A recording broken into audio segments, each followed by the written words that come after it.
જય જવાન જય કિસાન. મારા કિસાન ભાઈઓ, એક ખેડૂત અગ્રણી તરીકે વાત કરું છું આજે કે આ સરકાર કેટલી મસ્ત મોટી જાહેરાતો કરે છે એની કોઈ સીમા નથી. 30 વર્ષથી આજ મારો ખેડૂત પીલાતો આવ્યો છે. 30 વર્ષથી મારો ખેડૂત પીલાતો આવ્યો છે. હું એમ કહું છું કે આ ટ્રક ડ્રાઈવરની જે હડતાલો જે રસ્તા ઉપર નીકળી ગયા હતા આજની તારીખમાં, ટ્રક ડ્રાઈવરો રસ્તા ઉપર જે નીકળી ગયા હતા આજની તારીખમાં, એનું સોલ્યુશન આવી ગયું. મારા ખેડૂતનું સોલ્યુશન કેમ નથી આવ્યું? આનું કારણ શું છે? શું કરવા બેઠી છે આ સરકાર?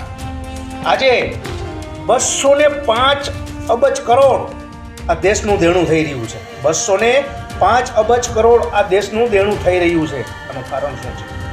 આજ તમે ડોલર જોવો તો 84 ને પાર પણ થઈ ગયો છે. ડોલર 84 ને પણ પાર થઈ ગયો છે. મારા કિસાન ભાઈઓ, એક સવાલનો હું આ જવાબ સરકાર પાસે માગું છું. સતત 4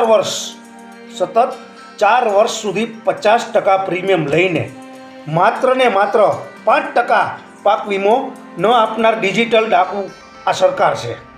ડિજિટલ આ ડાકુ સરકાર છે.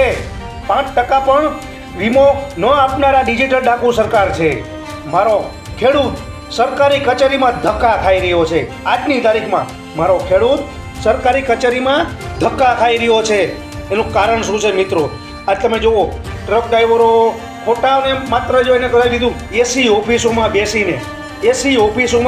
બેસીને ટ્રક મારો ડ્રાઈવરો વિરુદ્ધ કાયદાઓ કરનારા, ટ્રક ડ્રાઈવર વિરુદ્ધ કાયદાઓ કરનારા, મારા ખેડૂત વિરુદ્ધ કાયદાઓ કરનારા આજે મારા ખેડૂતોની પણ ઊન ઉતારી લીધી છે આ સરકારે.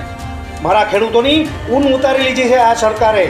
5 કિલો ખાતર થેલીમાં ઓછી કરીને ખેડૂતને સન્માન નિધિમાં 2000 નાખ્યા. વાહ! આ ક્યાંનો ન્યાય છે?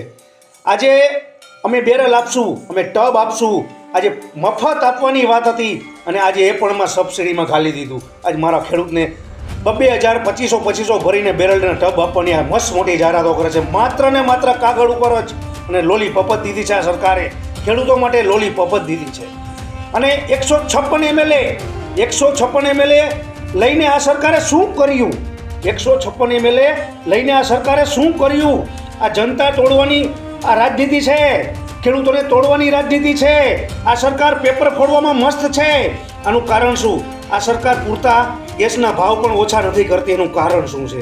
આજે બીજા રાજ્યોમાં તમે જુઓ, તેલંગાણા રાજ્યની અંદર આજે મારા ખેડૂતોનું 1 લાખ ઉપર દેણું માફ થઈ ગયું છે. તો આ ગુજરાત સરકાર ગુજરાતના ખેડૂત માટે એટલો બધો અન્યાય, હળહળતો અન્યાય છે. આ ક્યાંનો અન્યાય છે? ખેડૂતોને ભાવ નહીં મળતા મારા રસ્તા ઉપર આવી ગયેલા પણ ખેડૂતોને આ સરકારે પણ જવાબ હજી આપતી નથી. એનું કારણ શું છે? આજ તમે જુઓ મિત્રો, કિસાનની જ્યારે કિસાન મારી વ્યથા હું ઠલું છું કિસાન તરીકે. આજે હું મારા વિચારોનો સવાલ કરું છું કે 1,40,000નું દેવું એક વ્યક્તિ ઉપર છે. આજે 2,05 કરોડ ક્રોસ કરી ગયું છે આ દેશનું દેણું. અને આજે મારા કિસાન, આમ નાગરિક, આમ જનતા, ગરીબ, વસિત, શોષિત બધાનું આજે એક દેણું એક વ્યક્તિ દીઠ 1,40,000નું દેણું છે. આનું કારણ શું છે મિત્રો? ખરેખર હવે તો હદ આવી ગઈ છે આ સરકારની. આનો જવાબ તાત્કાલિક સરકાર આ નિર્ણય લઈએ.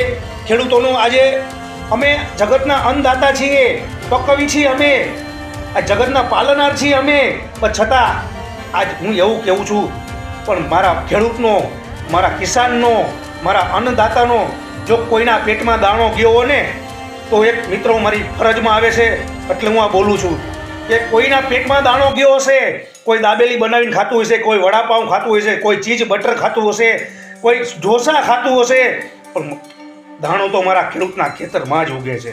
આ ક્યાંનો ન્યાય છે? ધિક્કાર છે આવી સરકારને. હું એમ કહેવા માગું છું, 182 ધારાસભ્યો, 156ની તો વાત પછીની છે. એમાં છે કોઈ માયનો લાલ કે ખેડૂતનું આજે રસ્તો ઉગાડીને આપે એવું? આજે ખેડૂતોની તમે હાલત તો જોવો મિત્રો. આજે કોઈ પણ જણસીનો ભાવ નથી. તમે મગફળી લ્યો, તમે સોયાબીન લ્યો, તમે કપાસ લ્યો, તમે ડુંગળી લ્યો, તમે બટાટા લ્યો, તમે તુવેર લ્યો, તમે શાકભાજી લ્યો. આ ક્યાંનો ન્યાય છે? આજ મારો ખેડૂત કાયમીને માટે ધોરણે ગરીબ થતો જાય છે. 10 વર્ષ પહેલાં આજે હું જોઉં છું, 10 વર્ષ ત્યાં મારા આ રાજ્યની અંદર 8 થી 10 લાખ ખેડૂતો આજે શહેરમાં નીકળી ગયા છે. એનું કારણ શું છે? આજ મારા ખેડૂત પણ ત્યાં પણ મજૂરી કરીને આજ મારો ખેડૂત મજૂરી કરીને આજે પછતાય છે તો આનું કારણ શું છે? હું એમ કહેવા માગું છું કે આ ડિજિટલમાં યુગમાં મારો ખેડૂત જીવે છે. ડિજિટલ યુગમાં જ મારો ખેડૂત જીવે છે. આ અનાજ કોઈ ડિજિટલમાં પેદા નથી થતું. કોઈ પણ વસ્તુ આ ડિજિટલમાં નથી થતું. એનું કારણ કે એ તો મારા ખેડૂતના ખેતરમાં જ ઉગે છે. એ કોમ્પ્યુટરમાં નથી થવાનું. એ ડિજિટલ કોઈ અનાજ ક્યાંય પણ નથી થવાનું. પણ છતાંય આ સરકારને મૂંગી અને બેરી છે. આ સરકાર મૂંગી અને બેરી છે. આ સરકાર સંતુલન જાળવવામાં પણ નિષ્ફળ ગઈ છે. અને પીએમની ગેરંટી હતી કે 15 લાખ રૂપિયા અમે ખાતામાં નાખશું, આપશું. આમ જનતાને, આમ ખેડૂતને, આમ ગરીબને લોલીપોપ આપીને જ આજની તારીખમાં સંપૂર્ણ નિષ્ફળ ગઈ છે આ સરકાર. અને આખા ગુજરાતના ખેડૂતોનું સરકારે ટોપી પહેરાવીને લોલીપોપ જ દીધી છે. 10 કલાક વીજળીની વાતો કરતી આ સરકાર વચનો આપતી રહી છે, પણ આજે ઉદ્યોગોને 24 કલાક વીજળી અને મારા ખેડૂતને 8 કલાક પણ પાવરના ધાંધિયા છે. આ ક્યાંનો ન્યાય છે? અમે મફત બેરલ આપશું, અમે ટબ આપશું, આવી જાહેરાતો કરીને ખેડૂતોને લલચાવીને આજ મારા ખેડૂતને 2 પાંદડે નથી થવા દીધો આ સરકારે. શું કરવા બેઠી છે? આ ઊંધે માથે મારા ખેડૂતો ઊંધે માથે આજે કામ કરી રહ્યા છે. આ જગતનું પેટ પૂરું કરે છે, પેટ પૂરું ભારે છે, પાલનહાર છે. છતાંય આ મુખ્યમંત્રી યોજનાઓમાં સરકારી બાબુઓ ટોપીબાજ જ છે, જાદુગરો જ છે. આનું કારણ શું મિત્રો? આજે હું એમ કહેવા માગું છું, આ સરકારે આજની તો કાલે નિર્ણય તો લેવો જ પડશે. જો ખેડૂતો મારો ખેતી કરતો બંધ થઈ ગયો ને આજની તારીખમાં, તમે ખાતરની થેલીમાં પણ જુઓ, એમાં પણ લખ્યું છે આત્મનિર્ભરની વાતો કરે છે આ સરકાર. કેમ? આજ મારા પરદાદા